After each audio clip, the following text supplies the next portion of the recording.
Saat Bapak divonis tertular COVID-19 nih ya, apa yang pertama sekali ada dalam pikiran Bapak? Baik-baik saja. Jadi maksudnya saya sangat-sangat pede karena pada waktu itu ya. Jadi ini perhatikan perjalanan kepedean saya gitu. Nah ada pede, nanti tidak pede, nanti pede lagi. Nah itu tidak percaya diri. Nah itu kenapa pede? Karena based on statistik. Jadi sebelum terjadi kena itu saya mempelajari statistik. Oh, kalau below 50, terus kemudian itu 99, sekian persen sehat. Apalagi kalau istilahnya tidak ada penyakit bawaan, begitu ya. Saya kan tidak ada penyakit bawaan. Begitu kurang minum, saya mulai, terus begitu saya menggigil, saya ngebel lagi. Harus air hangat. Nah ini. Jadi kalau saya ditanya, pertanyaan saya begini, ini ilmiah. Tabayun boleh, buka ayo data ilmiah. Kalau obat belum tentu, masih di dalam riset. PCO masih belum tentu. Minyak kayu putih katanya masih belum tentu semuanya. Tapi pertanyaan saya, obat ada efek negatifnya?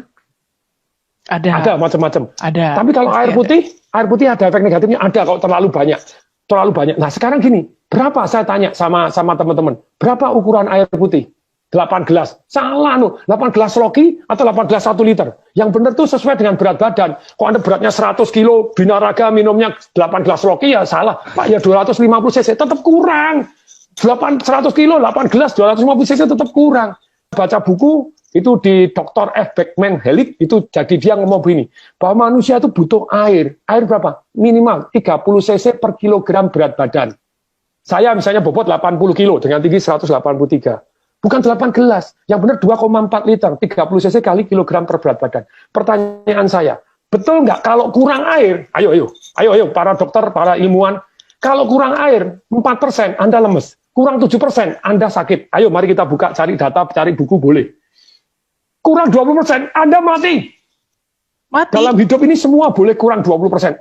Mati. Anda kurang 20% apapun boleh. Kurang protein, kurang kalsium, kurang oksigen 20% Anda masih hidup. Tapi kurang air 20%, you die.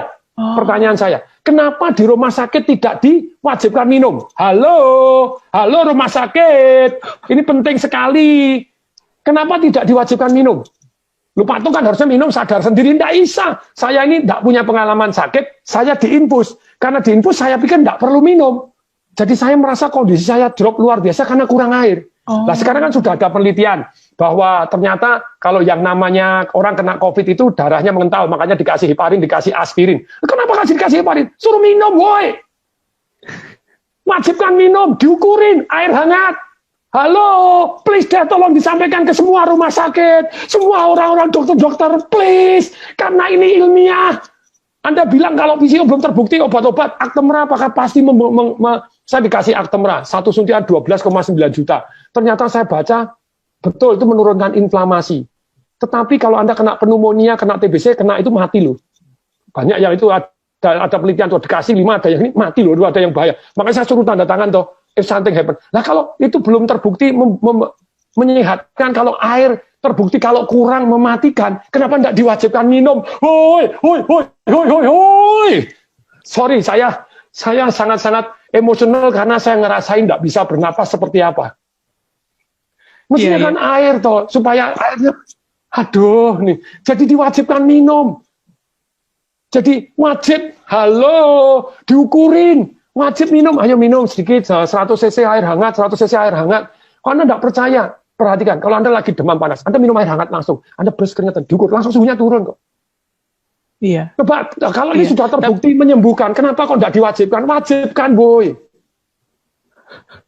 Saya sangat-sangat gemes ini. Semoga ini jadi viral, tidak apa-apa. Jadi amin.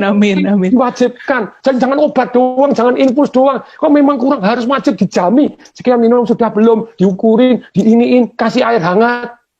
Nah kan tubuhnya jadi darahnya jadi mengalir lebih lancar. Terbukti. Wajibkan dong, minum. Lebih kemungkinan sehat lebih tinggi daripada Anda tidak perhatian terhadap mereka minum nggak.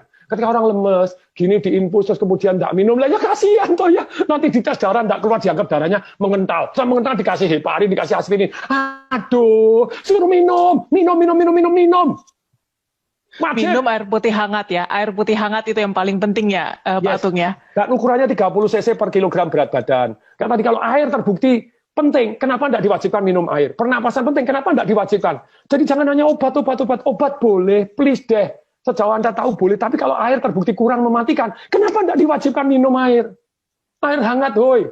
Kalau air sudah terbukti ini ya harus kasih deh. VCO sambil jalan, kenapa Anda? Itu Pak, itu masih mitos, belum terbukti. Loh, kalau belum terbukti, obat Anda apakah sudah pasti terbukti? Kalau obat sama-sama belum terbukti, ini efeknya lebih ringan. Dan kalau Anda percaya enggak, kalau Anda yang sakit, saya enggak memujikan Anda sakit, siapapun Anda yang sakit, apapun dilakukan loh.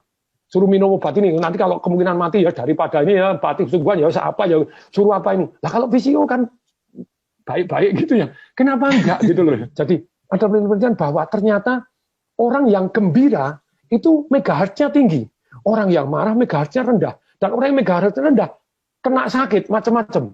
Jadi itu dokter penelitian, jadi orang-orang ternyata yang sakit itu gelombangnya beda dengan orang yang sehat. Nah kalau orangnya supaya gelombangnya naik, nah itu ada perasaan bersyukur, penuh harapan, terus kemudian juga nyanyi-nyanyi, itu nyanyinya tentu saja nyanyi yang gembira, nyanyi yang sedih-sedih gitu. Terus kemudian ketawa tanpa sebab. Sekarang hati yang gembira, boleh kok ayo tabayun kepada saya buka-bukaan zata gitu ya. Kenapa nggak diwajibkan? Yo, kenapa nggak diwajibkan kalau ternyata secara ilmiah terbukti bahwa menaikkan imun sistem dan megahertznya tinggi, energinya tinggi, kenapa diwajibkan? Nyanyi bareng, ayo nyanyi walaupun pakai masker, nyanyi, nonton video lawak, itu diwajibkan. Kan itu cost nothing. Kalau diperkenankan Tuhannya. Misalnya saya diperkenankan kasih saya panjang umur dan sembuh dari penyakit ini. Tapi kalau saya harus diambil, izinkan ya, diambil dengan gembira. Harus protokol kesehatan. Ya, Iya. itu dari saya. Iya. Baik Pak Tung, terima kasih banget Pak sudah mau sharing sama Tagar TV.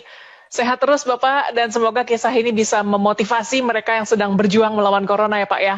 Ya, Salam dahsyat. salam dahsyat.